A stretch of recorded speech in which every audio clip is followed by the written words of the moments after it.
Assalamualaikum warahmatullahi wabarakatuh.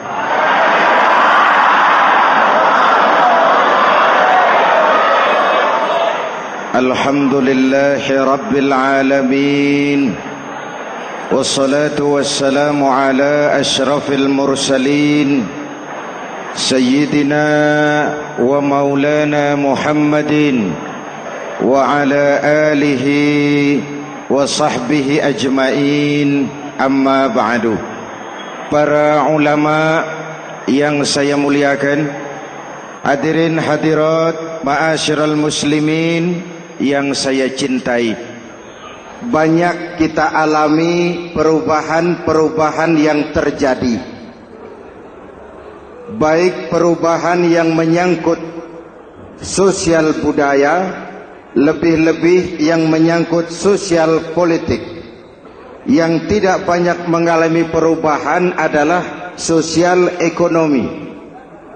Bahkan angka kemiskinan kita naik menjadi 3/5 dari total penduduk kita hidup di bawah garis kemiskinan, dan 20% diantaranya miskin mutlak.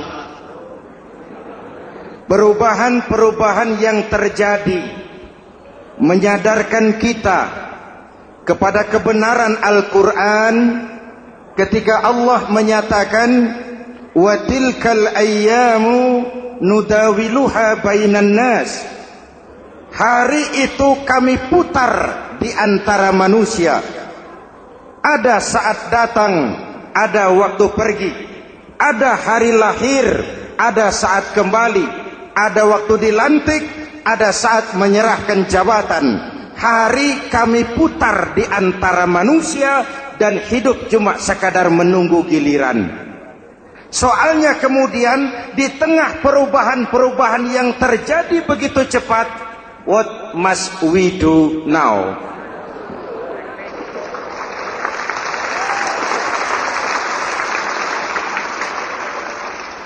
Saya juga nggak ngerti itu. Yang penting kan penampilan. Saudara-saudara kaum muslimin di seluruh tanah air, jadi pemimpin adalah pelayan bagi orang yang dipimpinnya. Okelah, perbaikan ekonomi, pembukaan lapangan kerja baru kita serahkan kepada pemerintah, karena kita percaya mereka orang-orang terpilih belaka yang dipilih dengan kepercayaan akan mampu membawa rakyat keluar dari kesulitan. Amin. Tugas kita sekarang di zaman susah meluruskan akidah. Jangan sampai mbah dukun yang naik ke permukaan. Betul? Islam misinya yang pertama membebaskan manusia dari kemusyrikan. 13 tahun Rasul berjuang di Makkah, menanamkan akidah, meluruskan keyakinan, membentuk iman. 13 tahun membebaskan manusia dari belenggu kemusyrikan. 13 tahun menanamkan la ilaha illallah Muhammadur Rasul dengan seluruh konsekuensinya. Kalau saya yakin tidak ada Tuhan selain Allah, saya tidak akan minta tolong kecuali hanya kepada Allah. Saya tidak akan pernah takut kecuali hanya kepada Allah. Saya tidak akan menggantungkan hidup kecuali hanya kepada Allah. Saya tidak akan minta rizki kecuali hanya kepada Allah. Saya tidak akan melarikan persoalan kecuali hanya kepada Allah. Kalau konsekuen dengan keyakinan ini, Mbah Dukun nggak dapat tempat.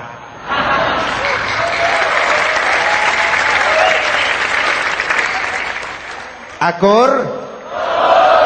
Ayo lihat secara sederhana. saya sandaran di tiang, tiangnya ambruk, sayanya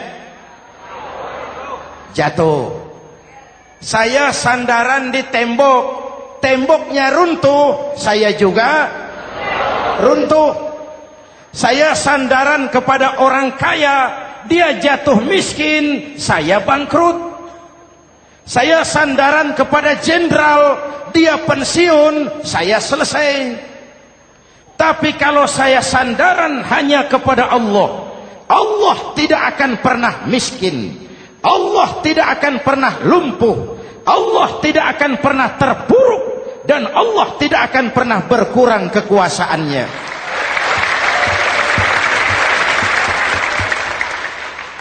Maka umat Islam, sesulit apapun zaman yang kita hadapi, Allah juga tempat kita bersandar. Jelas? Selama ini kita iman dalam ucapan, tapi sekuler dalam perbuatan. Di masjid ada Allah, di kantor Allah tidak ada, maka korupsi merajalela.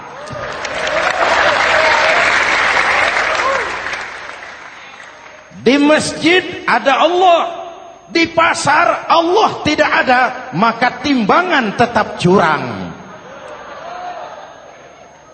Kita iman dalam ucapan, tapi sekuler dalam perbuatan. Oleh karena itu, sesulit apapun zaman yang kita hadapi, iman jugalah pegangan kita, Allah juga tempat kita bersandar. Boleh zaman berubah, akidah jangan sampai goyah. Karena iman kita hidup, untuk iman kita berjuang, dan dalam iman kita ingin kembali menghadap Allah Subhanahu. Selama ini manusia Indonesia kita lebih banyak diisi otaknya, hati sering kosong, agama dangkal, akidah rapuh, moral rendah. Memang kemudian muncul banyak orang-orang pintar, cuma sayang tidak benar. Indonesia kita bangkrut, Indonesia kita terpuruk, Indonesia kita sakit parah kalau diurus orang yang cuma pintar tapi tidak benar. Kita perlu orang-orang pintar, tapi kita lebih perlu orang benar. Jelas? Kalau cuma pintar tapi tidak benar, itu yang sering saya sampaikan, nanti disuruh ngurus beras malah nimbun beras.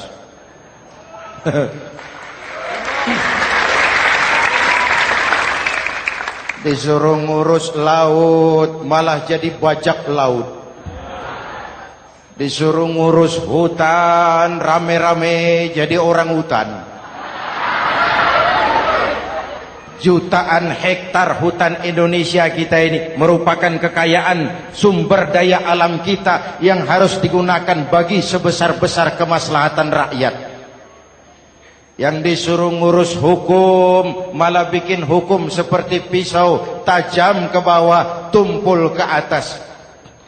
Jangan heran lalu di masyarakat muncul street justice, pengadilan jalanan, sebagai refleksi dari ketidakpuasan melihat sikap hukum yang sangat berpihak.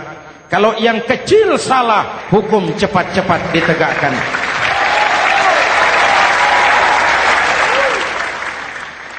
Lihat saja sekarang ini kalau orang terkenal, banyak uang, punya masalah, antri yang bela. Betul? Tapi saudara lihat si Marsinah di Jawa Timur, si Sengkon dan Karta di Jawa Barat, si Udin Bernas wartawan Jogja, terseok-seok mencari keadilan, sampai hari ini urusannya masih remeng-remeng. Kenapa bisa begitu? Jawabannya sederhana, tidak ada fulus. Ada fulus mulus, tidak ada fulus manfus. Betul? Jangan sampai para penegak hukum kita terjebak pada lagu baru, maju tak gentar, membela yang bayar. Biar bertentangan dengan nurani, biar bertentangan dengan public opini, biar bertentangan dengan rasa keadilan. Siapa yang bayar, itulah majikan. Mau benar atau salah, belain terus. Kalau seperti inilah hukum kita, mafioso keadilan akan tetap gentayangan. Hadirin yang saya hormati, 13 tahun beliau berjuang di Mekah, meluruskan keyakinan, memantapkan akidah, meneguhkan iman. Dari situ segalanya dimulai, dan ke situ segalanya akan menuju. Intan paling mahal, mutiara paling berharga, tidak lain adalah nilai-nilai keimanan.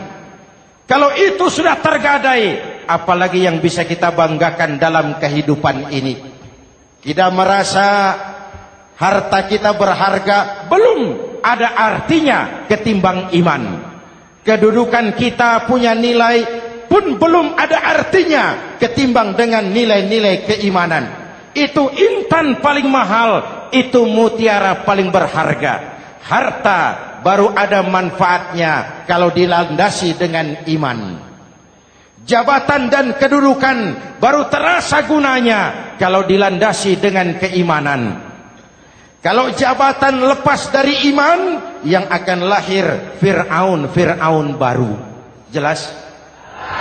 Kalau harta terlepas dari iman, yang akan muncul adalah konglomerat korun.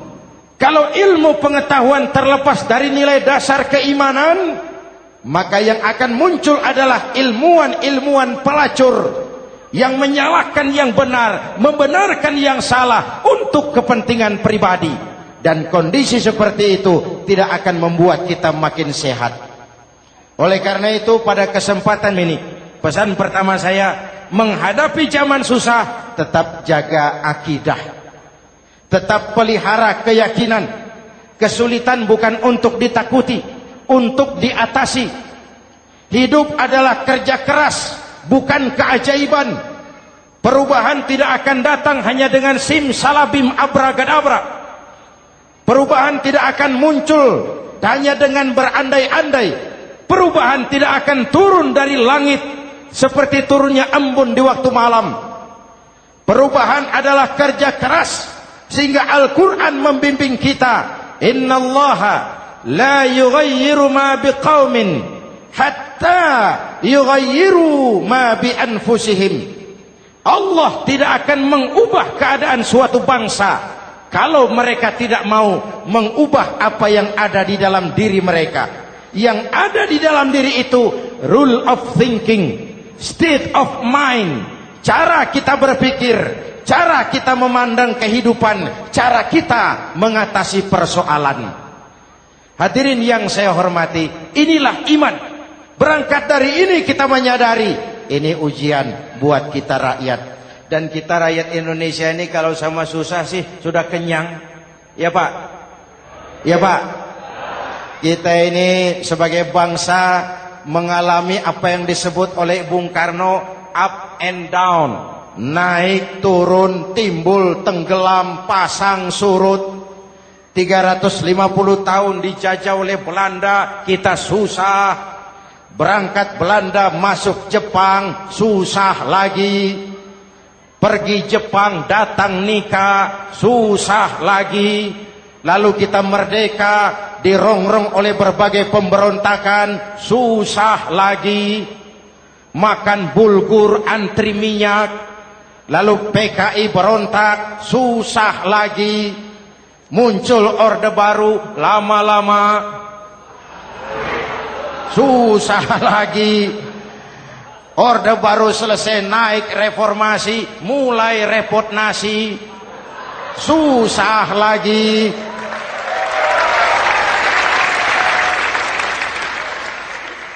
Kalau susah kita ini sudah akrab, sudah intim.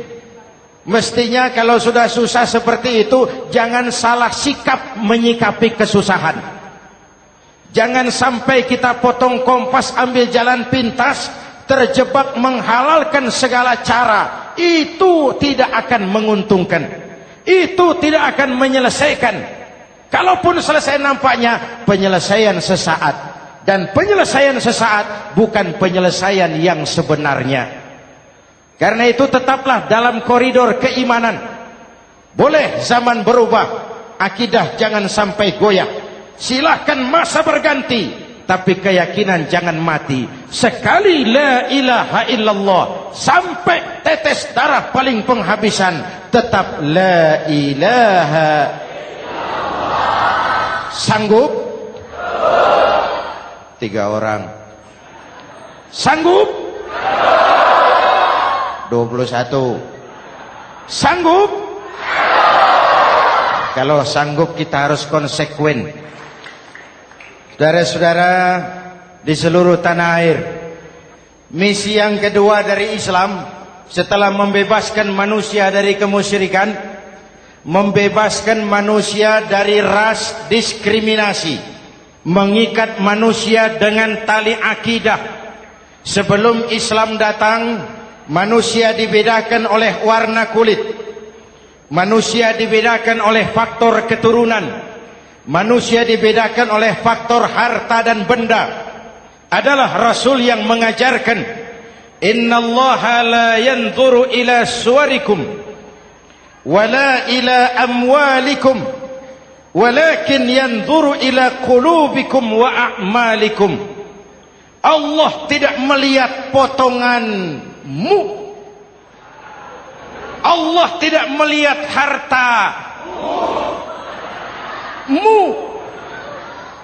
Yang Allah lihat itu adalah hatimu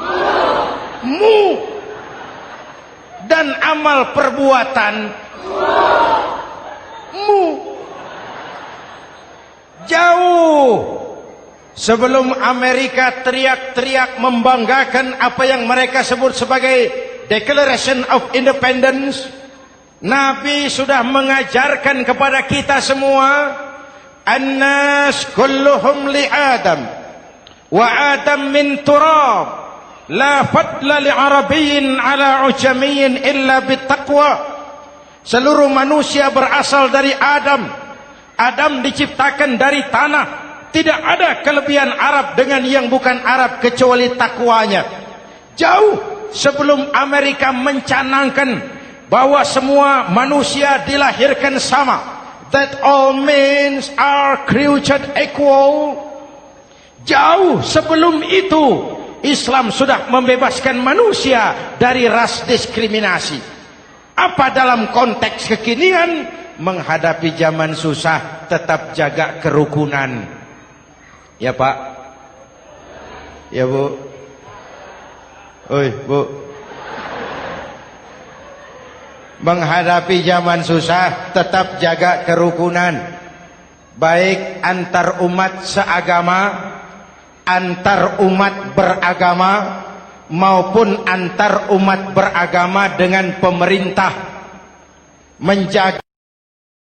Menjaga kerukunan, jangan saling sikat sikut di antara kita. Sebab kalau sudah rukun, saya ajak berhitung, 1 ditambah 1 sama dengan, itu matematika namanya, hasilnya pasti. Tapi angka sosial hasilnya aneh. Saya ubah jadi angka sosial. Ayo kita berhitung lagi. 1 orang takut ditambah 1 orang takut sama dengan 2 orang setengah berani. Kenapa setengah berani? Karena sudah berdua. Tadi kan takut sendiri. Kalau sama-sama takut berkumpul jadi setengah berani. Kalau ditambah 1 orang takut lagi, 1 orang takut ditambah 1 orang takut ditambah 1 orang takut sama dengan 3 orang berani. Kenapa jadi berani? Karena sudah bertiga. Kita yang lemah, kita yang marginal, kita yang dikucilkan, bahkan kita yang dilecehkan, kalau mau rukun kita akan kuat dan tidak bakal dipermainkan orang.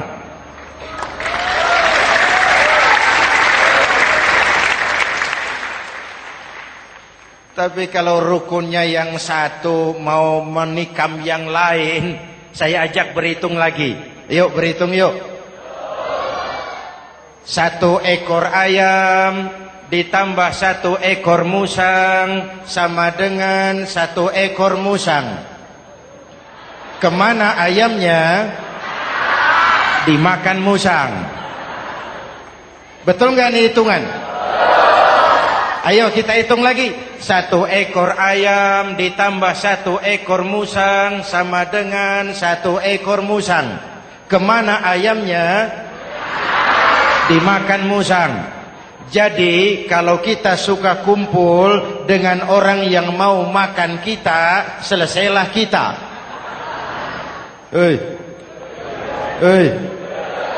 Maka kalau merasa kita ini ayam, yuk kumpul sama-sama ayam, pulang ke kandang ayam. Kalau ada ayam kumpul ke kandang musang, itu namanya ayam minum baygon. Jelas? Menjaga kerukunan. Pertama, antar umat seagama, sesama muslim harus saling menjaga, harus saling memelihara. Baik dia muslim yang jadi kapolri, baik dia muslim yang jadi kasat, baik dia muslim yang jadi pengusaha, baik dia muslim yang jadi petani, nelayan, guru, semua komit menjaga semangat kebersamaan, rukun antar umat seagama. Jelas? Jelas? Hadirin yang saya hormati, atas dasar itu saya ingatkan kembali, kita semua ingin persoalan terorisme dilepaskan kaitannya dari agama manapun. Tidak ada kaitannya terorisme dengan Islam, dengan Kristen, dengan Hindu, dengan Buddha. Tidak ada kaitannya terorisme dengan pondok pesantren.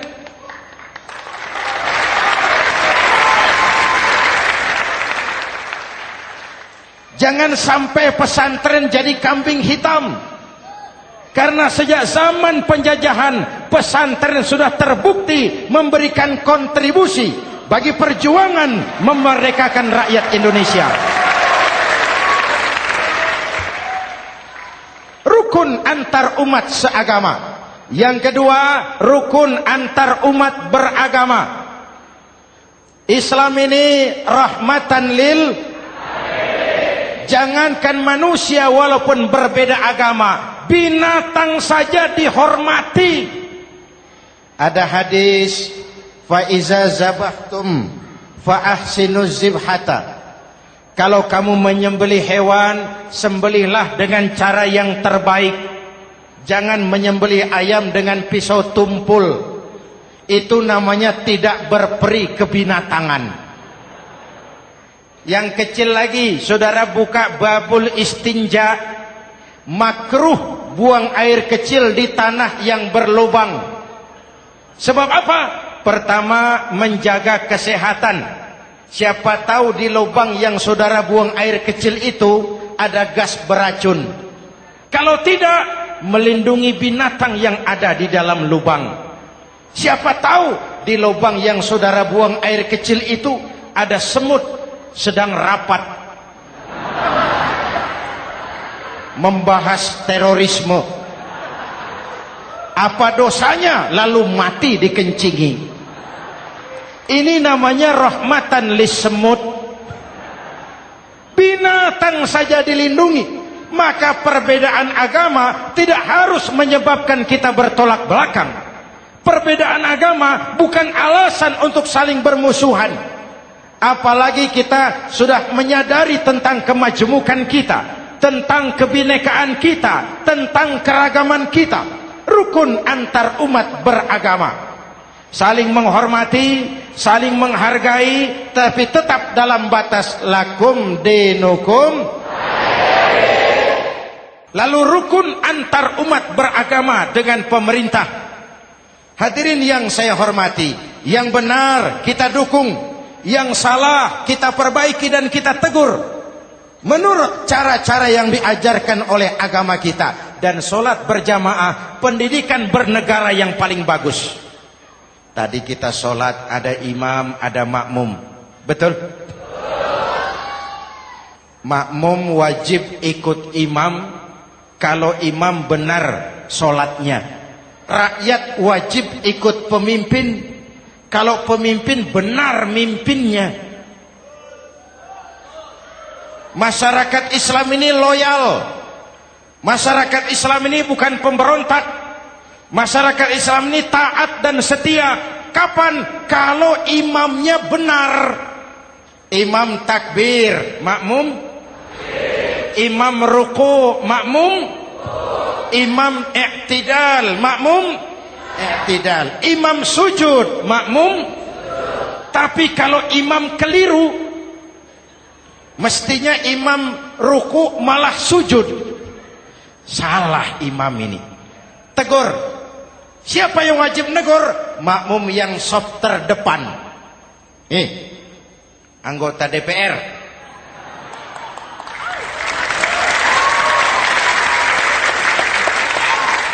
Ini wakil-wakil makmum ini, saf di depan ini. Kalau imam keliru mereka paling tahu. Ngomong. Tegur. Bagaimana negurnya? Ada aturan main. Mestinya ruku, imam sujud. Salah ini imam. Subhanallah. Kan begitu negurnya. Betul? Tidak boleh juga imam keliru, makmum emosi. Main pegang. Weh, makmum salah. Hoi, hoi. Kacau sholat. Betul? Anggota dewan ini, saf di depan. Itu kalau imam keliru. Satu saat imam buang angin. Namanya manusia bisa buang angin toh. Apa makmum lalu berkata, demi kesetiaan saya kepada imam, imam buang angin, saya lebih keras lagi. Itu namanya fanatisme buta, loyalitas yang goblok. Imam buang angin, minggir. Iyyaka na'budu wa iyyaka nasta'in. Sampai situ imam buang angin, minggir imam. Lalu saf yang di depan maju. Tidak usah bikin sholat baru, teruskan pekerjaan imam. Ihdinas siratal mustaqim. Teruskan. Kenapa? Kalau bikin sholat baru lagi, nanti buang angin lagi. Bikin lagi sholat. Kapan selesainya sholat? Kapan selesainya membangun negara ini? Yang penting imam tahu diri, buang angin, minggir.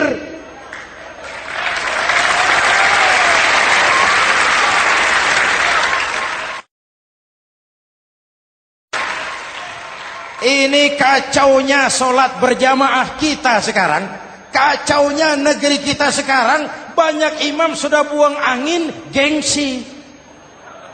Diam aja merasa nggak punya salah. Dikasih tahu sama makmum, imam tadi buang angin ya, malah jawab sedikit. Apa kalau sedikit lalu tidak batal sholat itu? Mekanisme kehidupan sosial yang diatur lewat tuntunan sholat berjamaah. Sehingga Nabi berpesan, kun imaman muta'an au ma'muman muti'an fala takun thalisan jazu'a.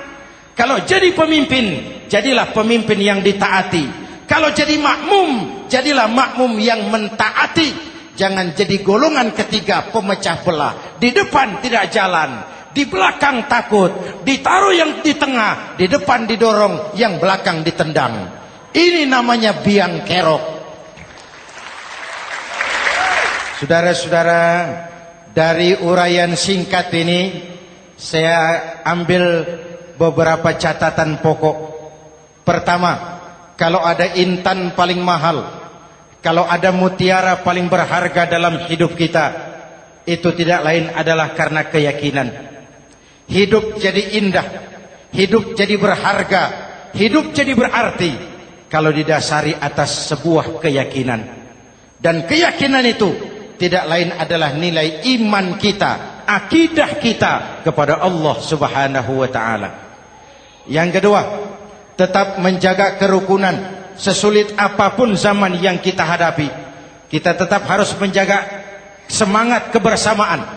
Kita harus tetap menjadi lem perekat yang menjaga keutuhan baik sebagai bangsa maupun sebagai umat. Perbedaan adalah wajar, harus dihormati sebagai ciri kehidupan berdemokrasi. Tapi jangan perbedaan menjadi sebab kita bermusuhan, dan jangan perbedaan menyebabkan kita saling berpecah belah. Hormati perbedaan, jangan perbedaan dipandang sebagai permusuhan. Dengan akidah yang kuat dan kebersamaan yang kokoh, ayo kita hadapi kesulitan, kita atasi kesulitan, dan dengan kerja keras untuk menyongsong hari esok yang lebih pasti. Mari kita Fatihah. Semoga Allah memelihara kita bangsa Indonesia. Ala hadhihi niyyah wa ila hadratin Nabi. Al-Fatihah.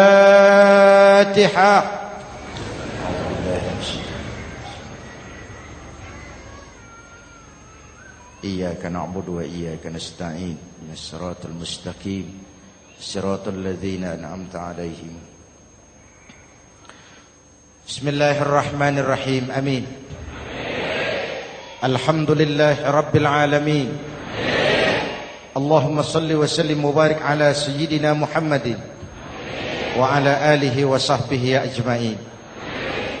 Allahumma Rabbana taqabbal minna salatana wa siyamana wa qiyamana wa takhashu'ana wa ta'abbudana wa tammim taksirana ya arhamar rahimin. Allahumma aslih man fi salahihi salahul muslimin. Allahumma ahlik man fi halakihi salahul muslimin. Allahumma Rabbana la tu'akhizna in nasina aw akhtana. Rabbana wa la tahmil alaina isran kama hamaltahu ala alladhina min qablina. Rabbana wa la tuhammilna ma la taqata lana bih wa'fu 'anna waghfir lana warhamna anta maulana fansurna 'alal qaumil kafirin. اللهم اجعلنا من السعداء المقبولين ولا تجعلنا من الأشقياء المردودين. أفضل ما قلته أنا والنبيون من قبلي لا إله إلا الله.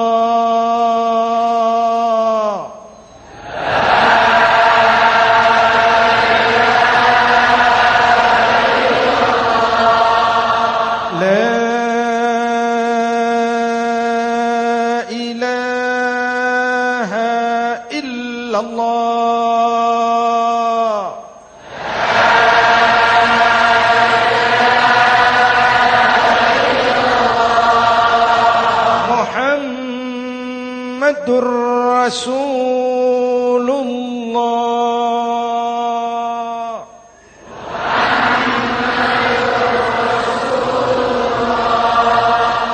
Sallallahu alaihi wa alihi wa sallam. Kalimatu haqqin 'alaiha nahya wa 'alaiha namut wa 'alaiha wa biha nub'atsu insyaallah minal aminin minal aminin minal aminin rahmatika ya arhamar rahimin. Sallallahu ala Sayyidina Muhammad wa ala alihi wa sahbihi ajma'in. Ana rabbika rabbil izzati amma yasifun. Salamun alal mursalin. Walhamdulillah rabbil alamin. Jumpa lagi di lain kesempatan insyaallah. Wassalamualaikum warahmatullahi wabarakatuh.